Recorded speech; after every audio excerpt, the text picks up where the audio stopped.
ओम नमो भगवते वासुदेवाय। ओम नमो भगवते वासुदेवाय। ओम नमो भगवते वासुदेवाय। नारायणं नमस्कृत्य नरं चैव नरोत्तमं देवीं सरस्वतीं व्यां ततो धीरये नश्येषु भद्रेषु नित्यं भागवत सेवया भगवती उत्तम श्लोके भक्तिर्भवति निष्ठिकी।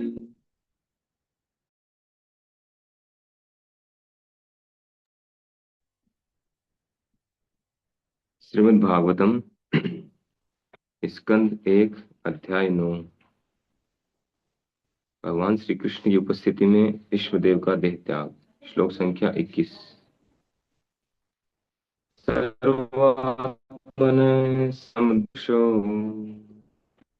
यद्वै अश्यान् अहङ्कृते तत्कृतं मति वैषम्यं निर्वध्यस्य न क्वचित्। पूर्ण पुरुषोत्तम भगवान होने के कारण वे प्रत्येक के हृदय में विद्यमान हैं। वे सबों पर समान रूप से दयालु हैं और भेदा भेद के मिथ्या अहंकार से सर्वथा मुक्त हैं। अतएव वे जो कुछ करते हैं वह भौतिक उन्माद से मुक्त होता है। वे समदर्शी हैं। तात्पर्य श्रील प्रभुपाद जी के द्वारा। क्योंकि वे परम पूर्ण हैं, अतएव उनसे कुछ भी भिन्न नहीं है। वे केवल्य हैं, उनके अतिरिक्त और कुछ नहीं है। प्रत्येक वस्तु तथा हर कोई व्यक्ति उनकी शक्ति की अभिव्यक्ति है और इस प्रकार अपनी शक्ति के द्वारा वे सर्वत्र उपस्थित है, क्योंकि वे उससे अभिन्न है। सूर्य की पहचान सूर्य की किरणों के प्रत्येक इंच से तथा किरणों के प्रत्येक सूक्ष्म कण से की जाती है। इसी प्रकार भगवान अपनी विभिन्न शक्तियों के द्वारा सर्वत्र फैले हुए हैं। वे परमात्मा हैं और परम निर्देशक रूप में सबों में उपस्थित हैं।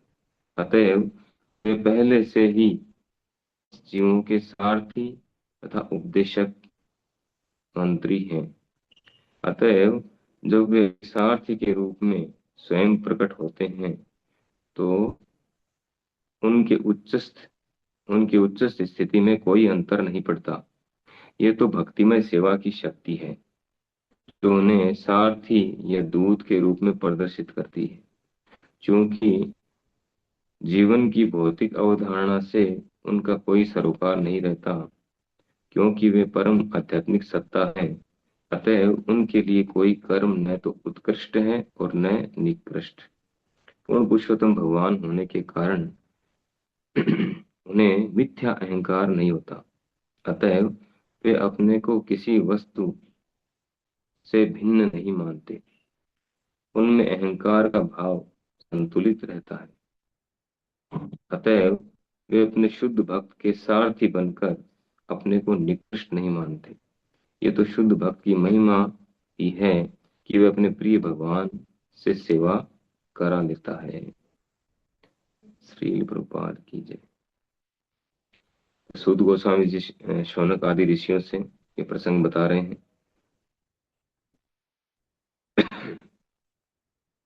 देव जो है उनके सामने भगवान श्री कृष्ण विराजमान हैं और पांचों पांडव भी हैं और युधिष्ठिर महाराज को उपदेश दे रहे हैं। एक्चुअल में युधिष्ठिर महाराज के माध्यम से हमें उपदेश दे रहे हैं।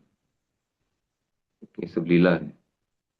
तो यहाँ भगवान के विशेष पिछले कई श्लोकों से हम देख रहे हैं कि भगवान के जो दिव्य गुण हैं उनके बारे में बताया जा रहा है। और इस श्लोक में भी कई सारे दिव्य गुण बताए। एक तो सबसे पहले सर्वात्मन है। वे प्रत्येक जीव के हृदय में वास करने वाले सर्वात्मा है, परमात्मा है, सभी जगह पर है, ऑल प्रोवाइडिंग सभी जगह पर विद्यमान है, कण कण में विद्यमान है, जो हम कई बार सुन चुके हैं। अंडांतरस्थ परमाणु चयांतरस्थम, प्रत्येक परमाणु के भीतर तक भगवान विराजमान है। तो सर्वात्मा और सभी की आत्मा है, प्रत्येक जीव के आत्मा है, आत्मा के भी आत्मा है। और फिर है समदर्शो, समदर्शो, इस समदर्शी हैं, सभी पर समान दृष्टि रखने वाले हैं, समान दया प्रदर्शित करने वाले हैं, किसी प्रकार का भेद नहीं करते। भगवान है, उनके लिए सभी समान है, वो भेद क्यों करेंगे? ये अपना पराया, ये भेद जो है, ये जो भौतिक धरातल पर है वो लोग करते हैं। जो आध्यात्मिक धरातल पर रहते हैं वो ऐसा भेद कभी नहीं करते। इवन जो शुद्ध भक्त हैं वो तक भेद नहीं करते। उत्तम अधिकारी के बारे में हम सुनते हैं, जो शुद्ध भक्त हैं वो किसी से भेद करते ही नहीं, वो हर जगह केवल भगवान का दर्शन करते हैं, हर जीव में, हर वस्तु में। वो उसके बाहरी परिवेश में, परिवेश के द्वारा प्रभावित नहीं होते। किसी व्यक्ति विशेष को देख करके या वस्तु को देख करके वो केवल और केवल भगवान का दर्शन करते हैं, उसके बाहरी स्वरूप को नहीं देखते। स्थावर जंगम देखे ना देखे थार मूर्ति। तो जो शुद्ध भक्तों की ये स्थिति है, जो भगवान के भक्त हैं, तो भगवान की स्थिति क्या होगी उससे हम समझ सकते हैं। तो भगवान किसी से भेद नहीं करते, किसी के साथ, क्योंकि वो भौतिक धरातल पर नहीं। भौतिक धरातल पर जो व्यक्ति होता है वो ऐसा करता है, अपना पराया। अपना किस आधार पे? जो इंद्रियों को प्रिय लगे वो अपना, जो इंद्रियों को सुख दे, हमारी भौतिक सुख हमें प्रदान करे, वो अपना है।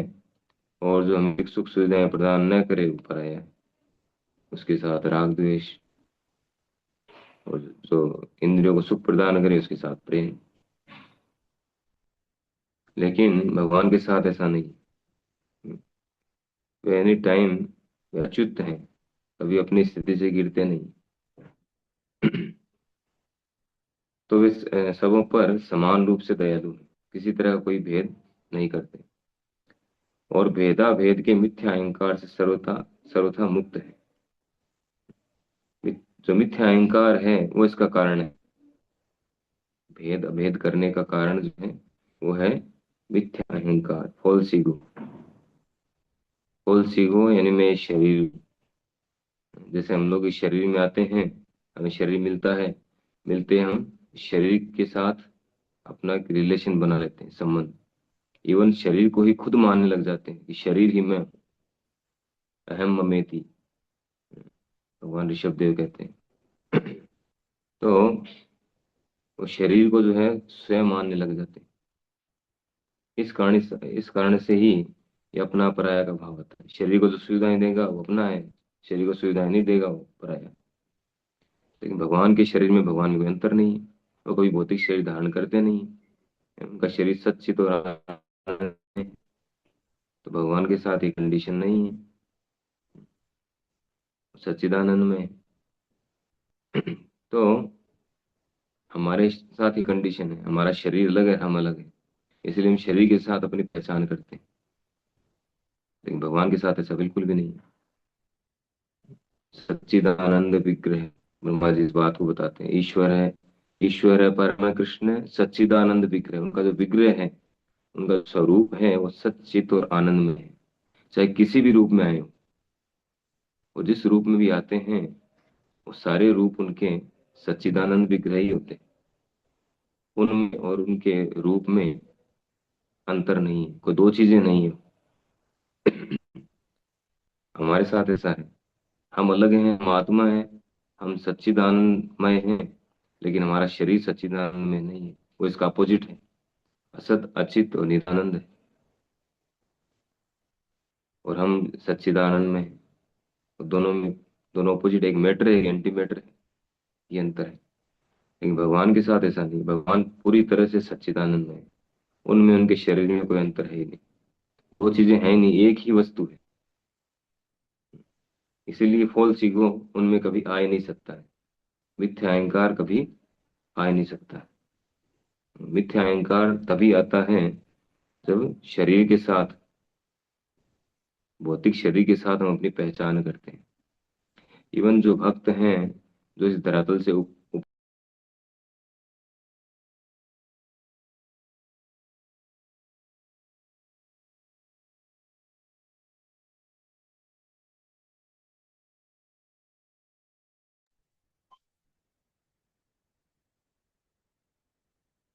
हरे कृष्णा।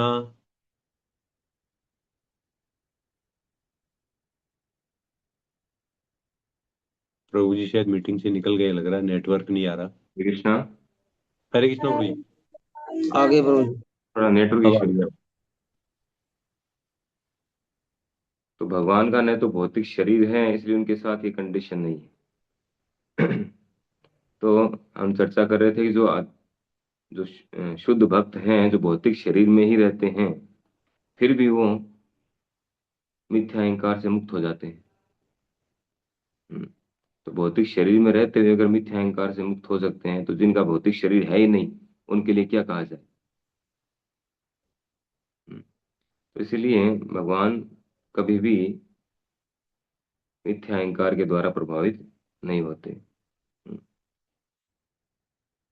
करे अतएव वे अपने को किसी वस्तु से भिन्न नहीं मानते, उनमें अहंकार का भाव संतुलित रहता है। अब मिथ्या अहंकार नहीं है, इसका मतलब ये नहीं कि अहंकार नहीं है। अहंकार कभी जाता नहीं है, अहंकार तो क्वालिटी है।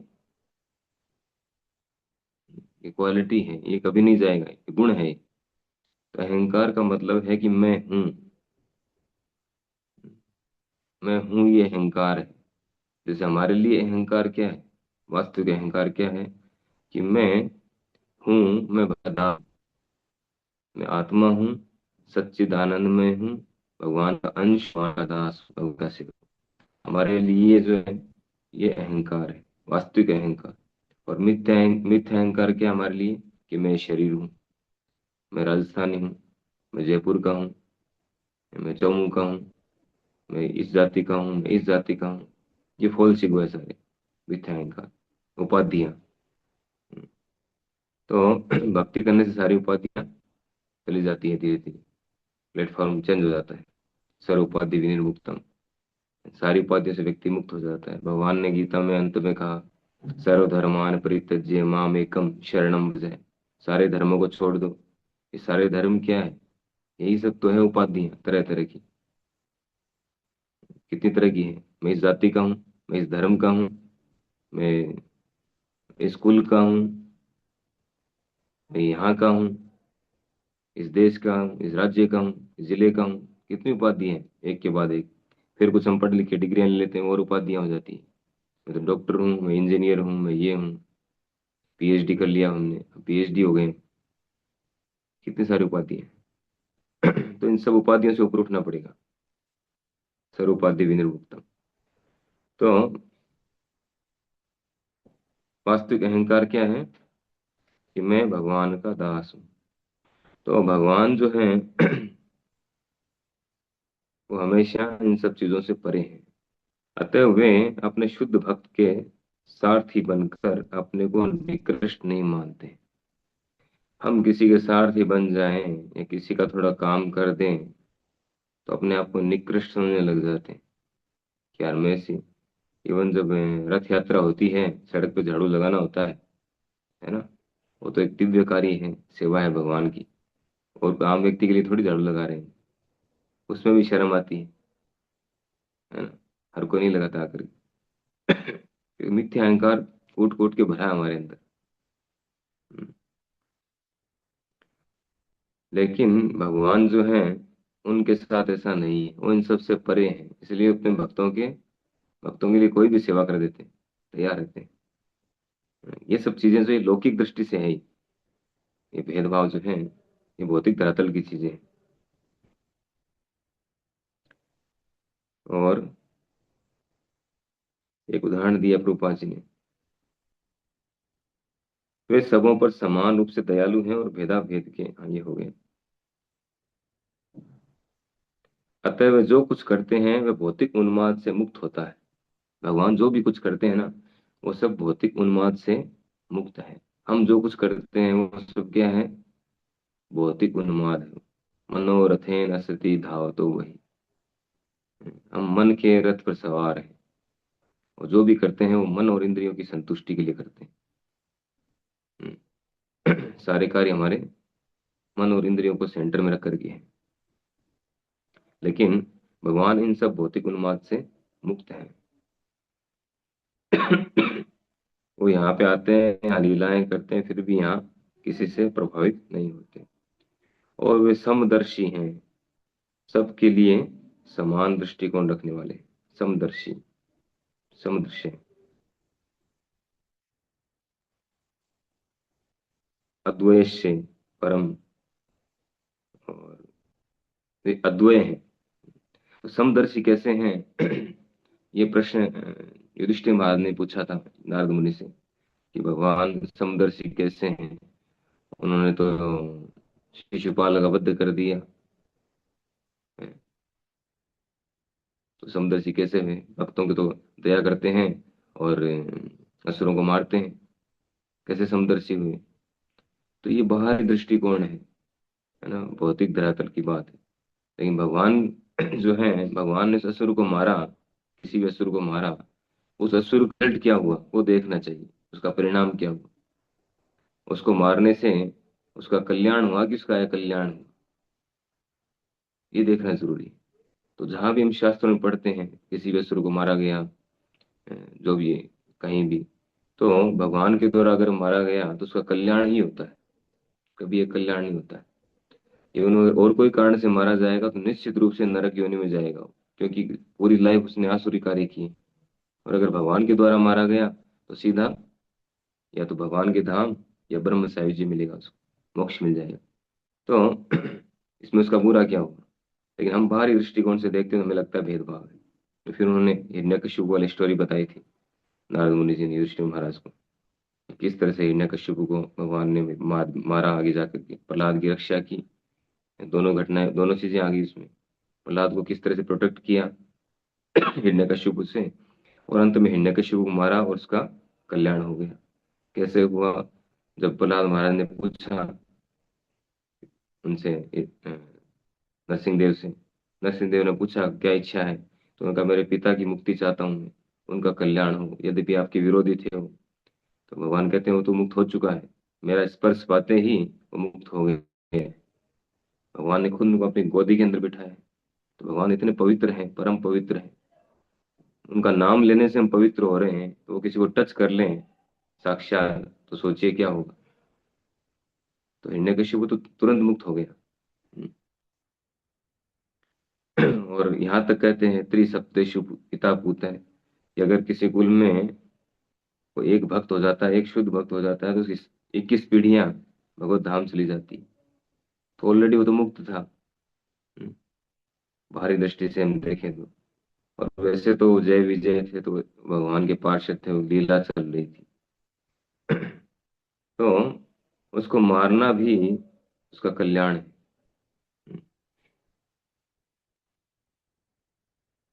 तो सबों पर समान रूप से दयालु है। जैसे डॉक्टर है, डॉक्टर कई बार ऑपरेशन करता है, ऑपरेशन करता है तो पूरा चीर फाड़ करता है, 10-10 20-20 टांके लगते हैं। अब उस समय कोई सोचे यार ये क्या कर रहा है, मारेगा ही। ऑपरेशन थिएटर में मरीज के सामने जो डॉक्टर औजार लेकर के आते हैं, हड्डी का जो ऑपरेशन होता है तो ठोकना पड़ता है, हथौड़े से ठोक ठोक के उसको सही करते हैं। कई बार उसे रगड़ते भी घिसते भी हैं।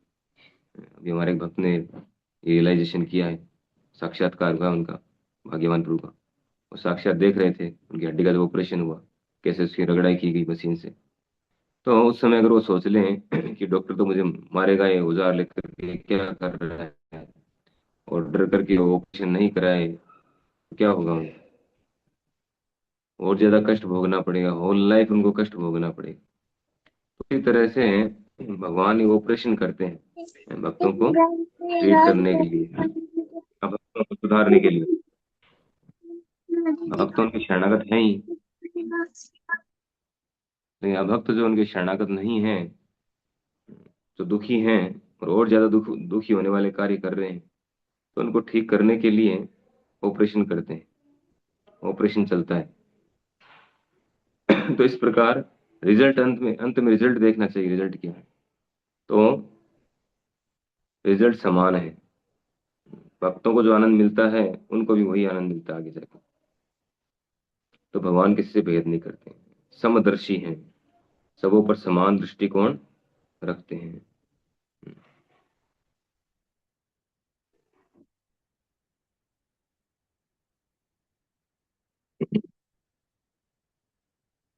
अंत में प्रभुपाद जी कह रहे हैं,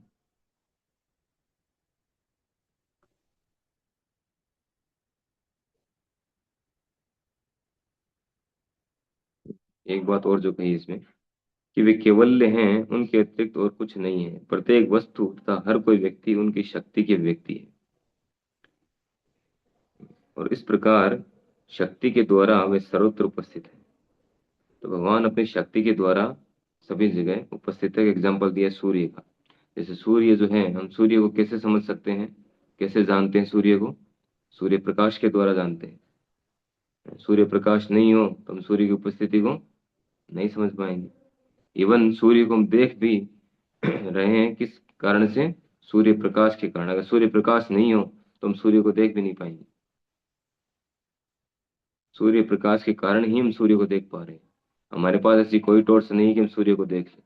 सूर्य आकाश में हो और सूर्य प्रकाश नहीं हो, क्या हम सूर्य को देख पाएंगे? रात में चंद्रमा अगर चमके नहीं, मून लाइट नहीं आए और चंद्रमा है आकाश में, हम देख पाएंगे चंद्रमा को? कुछ नहीं देख पाएंगे। तो सूर्य प्रकाश की शक्ति से ही हम सूर्य को देख पाते हैं। ठीक उसी प्रकार से भगवान की शक्ति से ही भगवान को समझ सकते हैं। तो भगवान ने अपनी शक्ति का विस्तार पूरे ब्रह्मांड, पूरा ब्रह्मांड उनकी शक्ति है।